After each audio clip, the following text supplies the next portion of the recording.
La primera parte del programa he dicho, al empezar esta segunda parte he dicho algunas bromas sobre los hombres y las mujeres y yo no sé cómo me las van a entender.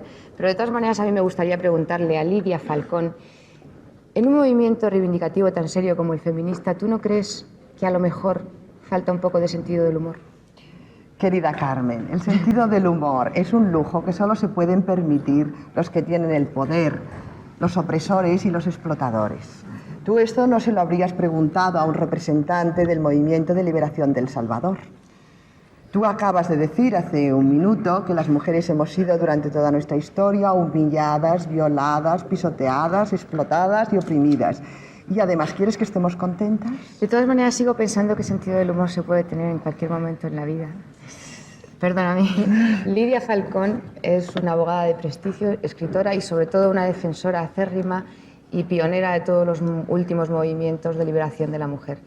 Para entrevistarla tenemos aquí a Carmenchu Marín, que es periodista de El País y de Radio Nacional. Carmenchu. Yo querría un poco, Lidia, aun siendo consciente de que hay aspectos de tu personalidad y de tu vida, de un enorme interés, pero que quizá escaparían al espacio del programa, ¿no? Enlazar un poco con lo que hablaban antes Carmen Sarmiento y Federica Montseny. Hablaban del debate que hubo al concederle el voto a la mujer entre Victoria Kent y Clara Campoamor. Yo recuerdo que Victoria Kent planteaba que en aquel momento no era oportuno conceder el voto a la mujer porque la mujer estaba tan poco concienciada que votaría a las derechas. Clara Campoamor defendía que el voto a la mujer era una cosa absolutamente indudable y que debía concedérsele ya. ¿Es un dilema duro? No es ningún dilema duro. Se trata de una falacia que se ha repartido mucho en nuestra sociedad para justificar ese negarle derechos tanto a las mujeres como podríamos recordar a los ciudadanos españoles en el momento del franquismo, en que siempre estábamos escuchándonos que no estábamos preparados para usar de los derechos democráticos. Por un lado, te podría decir que naturalmente la mujer no vota a la derecha, vota lo que vota el marido. Esta es la verdad. Y por otro lado, lo que es evidente es que en un país democrático no se le pueden negar derechos a nadie, de la misma manera que se le concedieron a los negros al terminar la guerra de liberación de la esclavitud negra, a pesar de que muchas veces votaron en contra de sus propios intereses, como tampoco se los pueden negar a la gente porque no sepa leer y escribir o porque no sepa exactamente las coordenadas políticas de su país. Tú has escrito en alguna ocasión, quizá enlazando con este tema político, que la Iglesia, el Opus Dei, en definitiva la derecha, digamos, pues han sido las causas más graves de la alienación de la mujer en este país. Y sin duda, bueno, es quizá absolutamente claro que la derecha ha actuado así. Pero yo recuerdo también que en 1969 tú tenías un grupo de mujeres en el Partido Comunista, que este grupo de mujeres fue disuelto. Y yo me atrevería a decirte que a la izquierda, en este momento en España, tampoco le luce demasiado el pelo por aquello de defender los derechos y la igualdad de la mujer. Sí, pero sin comparar.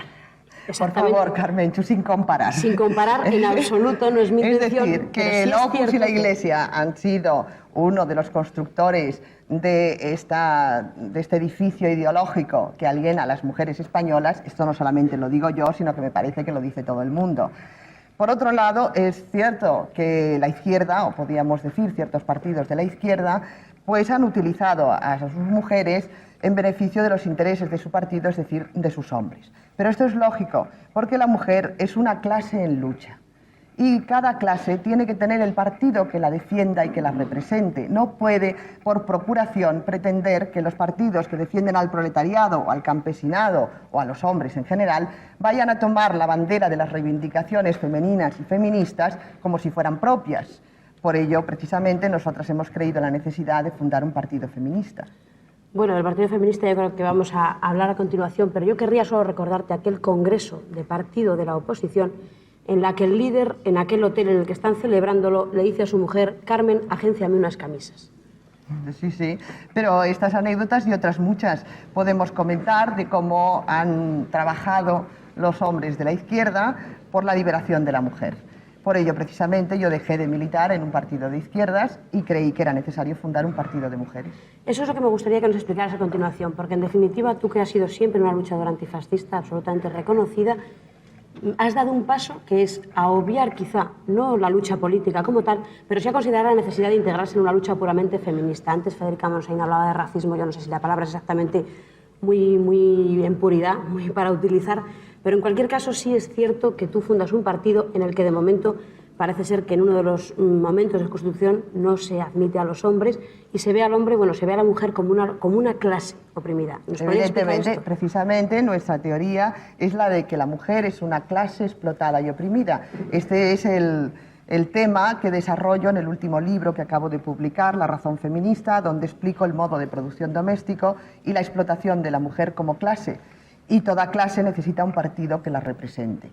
Y a través del análisis de esa explotación tan larga y en todos los países del mundo respecto a la reproducción, el trabajo doméstico y la sexualidad, es como se pueden entonces ir viendo las opresiones que va sufriendo a lo largo de toda la historia y que todas conocemos. Si no nos la explicamos desde un punto de vista materialista y económico, no comprenderemos por qué la legislación o la religión, las costumbres, la sociedad en general está siempre oprimiendo a las mujeres.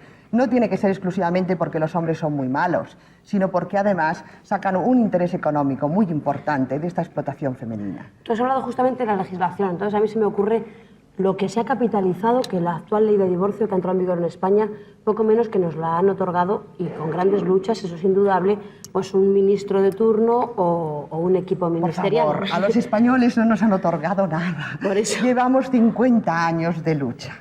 ¿Y cuál ha sido la participación de la mujer en esa ley de divorcio concretamente? En esta ley de divorcio, el movimiento feminista ha luchado durante los últimos 5 años con más vigor que ningún otro partido de izquierdas.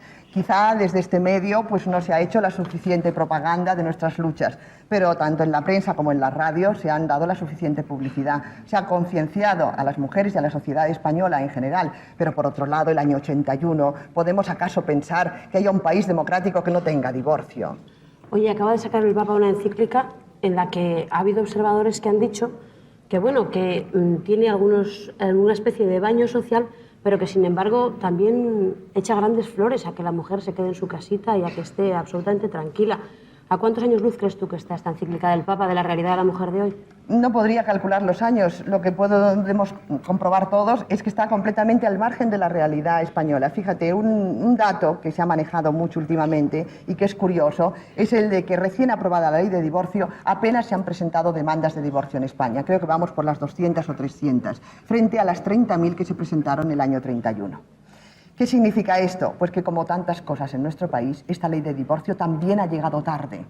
Que hoy la gente hasta pasa del divorcio. Que acostumbrados durante 45 años a vivir a su aire, a juntarse, reajuntarse, separarse y resolver su vida, cuando han llegado el momento de que les dieran un papelito diciendo que ya estaban separados, han dicho, ¿y ahora para qué? A mí me gustaría hacerte una última pregunta, Lidia.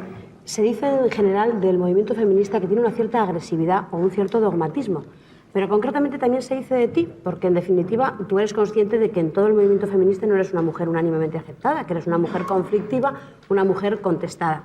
Entonces yo querría decirte que a qué se debe eso, que si no es porque pienses a lo mejor no solo que el feminismo eres tú, sino en definitiva por qué hay ese bache entre el resto del movimiento feminista y Lidia Falcón con un partido que se dice que no concita excesivo número de militantes. A mí me parece que prejuzgas de antemano. Yo diría, en términos legales, que esta tuya es una pregunta capciosa, porque de antemano ya me has dicho que tiene pocos militantes el partido y que concitó muchas enemistades.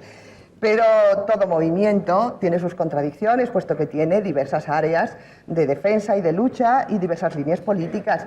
Y centrar esta crítica al movimiento feminista a mí me parece muy injusto, porque tanto el movimiento obrero como el movimiento comunista, compuesto en su mayoría de hombres, pues han tenido sus guerras particulares, están continuamente en debates y discusiones, disensiones, escisiones, de modo que no forma parte más que de una lucha habitual entre los seres humanos, cuyas contradicciones salen a flote en un momento dado. Y por último una pregunta, Lidia. Dicen por ahí que el feminismo, tal y como está planteado, por lo menos por los colectivos feministas, podría ser un movimiento que muchas veces trata de sustituir al hombre en vez de complementarlo. Si esto fuera así, ¿no sería un poco una lucha por el poder en vez de una lucha por la convivencia o por una mejor convivencia? Bueno, yo te diría que cualquier lucha social es una lucha por el poder. Es como si le preguntaras a un socialista si quiere el poder o lo quiere compartir con UCD. ¿Verdad que sería una pregunta así un poco insólita? Entonces, no se trata de sustituir, a menos que la palabra sustituir no sé cómo la emplees. Se trata de llegar a alcanzar aquellas cotas de poder que, por ser nosotras el 52% de la población española, tenemos derecho. Solamente por este número y por ser además trabajadoras continuas, trabajadoras en el hogar, trabajadoras en la calle, trabajadoras en la fábrica, trabajadoras en el campo, tenemos derecho a alcanzar. Gracias, Lidia, muchísimas gracias. Y perdonadme, pero es que el tiempo es oro y en televisión andamos muy mal de dinero. Me gustaría no volver a ver en los bailongos ese letrero horrible que dice caballeros 500 pesetas, señoritas gratis. Ojalá.